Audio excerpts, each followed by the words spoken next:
Alright, ladies and gentlemen, so today we're going to take a look at the significance of immigration to Canadian society. So as we're going through this, I want you to think about a couple questions here. Are some of the categories of immigrants been more favored by Canadian immigration law than others? And what do the laws tell us about how government views the role of immigration in Canadian society? Because things are going to change as the times change with Canadian history. So one thing I want you to think about as we get going here is what is the current state of Canadian immigration policy and attitude? So I want you to take a look at one of these images here and figure out which one of these is the best representation for Canadian attitudes towards immigration. Don't worry, I'll wait. So hopefully you picked one, and hopefully you have some reasons behind it. And if you were looking at this and saying, well, this is how Canada's current immigration situation is, how did it get here? How did we get to the point where you selected either the roller coaster or the locked door or the quilt or the melting pot? How did we get to this point? So our immigration laws have been in place since about 1869. Being a country for about 2 years, we started to try to figure out who did we want to be populating this country. So essentially it was fairly wide open in the beginning, but the predominance was to get white Europeans. There was a belief that only Northern European people could survive the climate and environment for most of Canada, so that was who they focused on. The main purpose was to populate the prairies, and a lot of this was done to ensure that the Americans or indigenous groups wouldn't take the territory. We were somewhat worried that Americans would move up into the northern section of their nation into the southern section of our nation.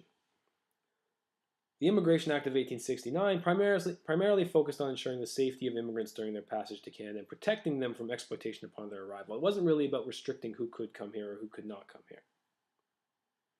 So under this policy, Prime Minister John A. Macdonald hoped an open immigration policy would encourage the settlement of the West. However, it didn't really work that way because large-scale immigration failed to become a reality, and essentially we were actually having more people emigrate out of Canada than were coming into Canada at the time. One of the first restrictive acts was the Chinese Immigration Act of 1885. In the late 1800s, there were a lot of Chinese people working in the western section of the Canadian Pacific Railroad, and there were a lot of groups in Canada, and specifically in British Columbia, who were not too happy about this. So there were a lot of politicians, trade unionists, and white residents who wanted to protect themselves from the Chinese, who they thought were immoral, prone to disease, and incapable of assimilation. That was the goal. They wanted people to assimilate to Canadian society. So they proposed a few things, and ultimately the government adapted these things and made them into the Chinese Immigration Act. One of the things that they imposed was the duty of $50 on every Chinese person seeking entry into Canada. So think about this, in 1885, $50 was a lot of money. And so to put this type of monetary restriction was a pretty direct message to the groups of people who were coming to Canada. One of the things that this does is it reduces the number of people who came to Canada from China, and even though this was restrictive already, in 1900 they increased the duty to $100 per person, followed by an increase to $500 in 1903. After the Chinese Immigration Act, there was the creation of the Immigration Act of 1906, and this was a much more restrictive immigration policy anyway. This is where we expand the categories of prohibited immigrants, and we formalized some of the deportation processes so we could actually remove people from Canada. Following that, there's a whole bunch of other restrictive acts. So just to give you the highlights on a few of these, one of them was the Hayashi-Lemieux Agreement of 1908. This is where we, in Japan, voluntarily agreed to restrict the number of Japanese immigrants to about 400 people per year. The Continuous Journey Regulation of 1908, this was a very specifically targeting one for Indian and Asian immigrants, and it led to some very embarrassing incidents for Canada if we look back on the history of it. How this worked essentially was that you were prohibited from entering Canada if you did not take a direct route here. So you had to either find a way to get to Canada directly from whatever country you're coming from, which was virtually impossible for people coming from India or from most parts of Asia, or you couldn't be here. The Immigration Act of 1910, this is one that gives more authority to the government to refuse individuals who are quote-unquote unsuited to the climate or requirements of Canada. And that was a very nice sort of way to have the government have any kind of vague power around who was going to be coming here and who was not. With this particular Immigration Act, the decision-making power remained in the executive branch of government, while courts and judges were barred from reviewing, reversing, or interfering in any way, shape, or form. So essentially, the minister responsible for immigration had complete power. Order in Council PC 1911-1324 was done in response to a significant number of African American farmers trying to move up into Canada, and this was enacted by Sir Wilfrid Laurier and his government as a way to basically stem the Negro immigration policy into Canada.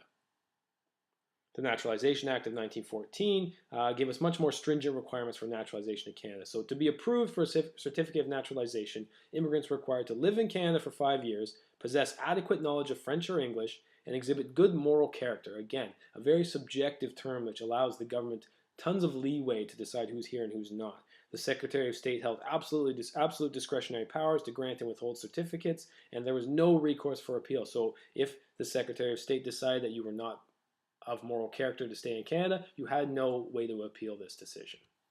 So just to go back to the continuous journey regulations, the Komagatu Maru saga is one that you might have heard of. This is one where a direct result of the continuous journey regulation, where you were not permitted to come to Canada if you were not on a direct route. So this was more than just one isolated incident. The Komagatu Maru story reflects a deliberate exclusionary policy of the Canadian government to keep out ethnicities with whom it deemed unfit to enter. So for this particular moment, we were talking about a group of mostly Sikh individuals. So the justifications were very racist and ethnocentric, and they talked about things of views of progression and civilization and suitability, which are all nice ways of saying that Canada was a white man's country and they wanted to keep it that way.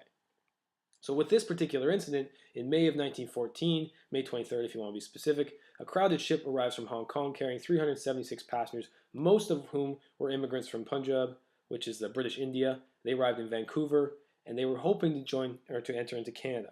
The passengers were all British subjects, were challenging the continuous passage regulation because they thought it was unfair.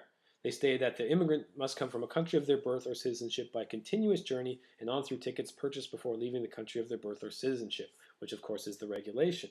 As a result of this policy, the Komagatu Maru was denied docking by the authorities, and only 20 returning residents and the ship's doctor and his family were eventually granted admission to Canada.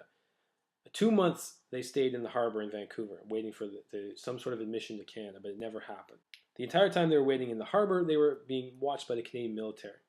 And on July 23, 1914, they were forced to sail back to India, where 19 of the passengers were killed by gunfire upon disembarking, and many others were imprisoned.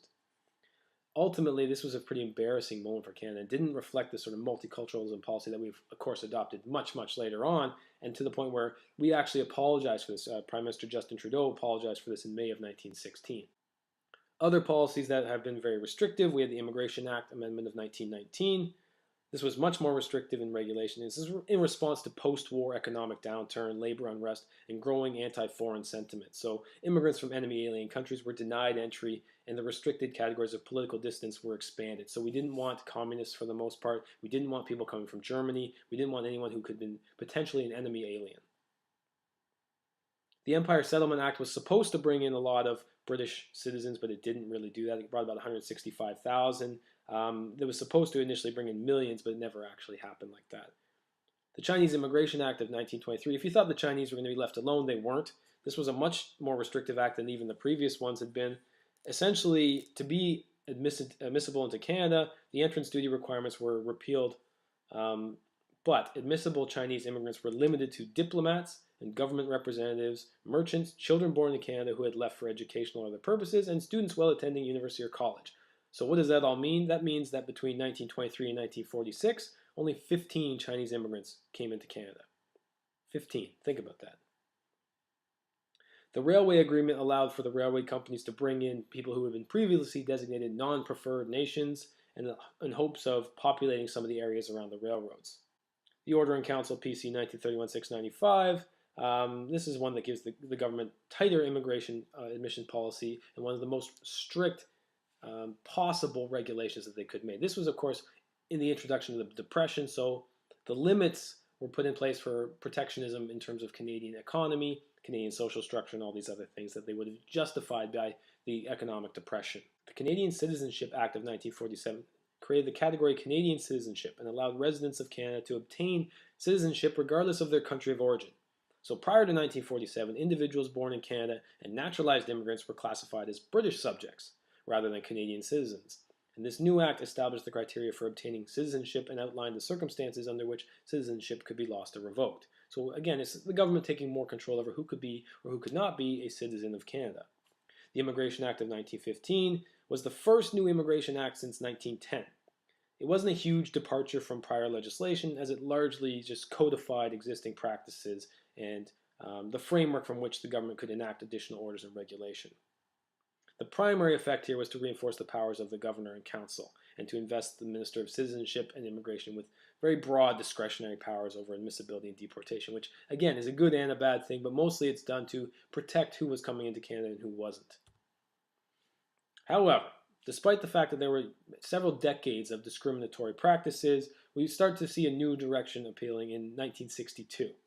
So the new immigration regulations introduced in 62 eliminated overt racial discrimination from Canadian immigration policy, and it became a policy based on skill. So we wanted to bring people in who the main criteria for determining their admissibility, rather than race or national origin, was what skills did they bring to Canada? Did they bring something that Canadian society needed? Did they bring something that was productive Canadian society? So it wasn't necessarily about place of origin. It was about what could you do as an individual, which again, I think we can agree is a better policy. So even with the increase in skill, there was still some minor discriminatory practices. So we looked at this and say, well, only Canadian immigrants from preferred nations in Europe, the Americas, and select countries in the Middle East were permitted to sponsor children over the age of 21. So it was a little bit still restrictive in terms of who could come in and who could not. So with the multiculturalism policy of 1971, this was under Prime Minister Pierre Trudeau, he announced that multiculturalism was going to be an official government policy. So this was intended to preserve the cultural freedom of individuals and provide recognition of the cultural contributions of diverse ethnic groups in Canadian society. So this idea that we are all bringing something with us and that we all have something to offer society. So the government committed to support multiculturalism by assisting cultural groups in their development, assisting individuals in overcoming discriminatory barriers, encouraging intercultural exchange, and assisting immigrants in learning French or English. So these are, again, more in line with what we'd see as Canadian policies towards immigration today. The Immigration Act of '76 represents a very significant shift in Canadian immigration legislation. It was the first act to clearly outline the objectives of Canadian immigration policy, define who refugees would be as a distinct class of immigrants, and mandate the federal government to consult with other levels of government in immigration planning and management. So this was a more comprehensive view of immigration in Canadian society. This was generally regarded as a positive piece of legislation and received pretty broad social and political support.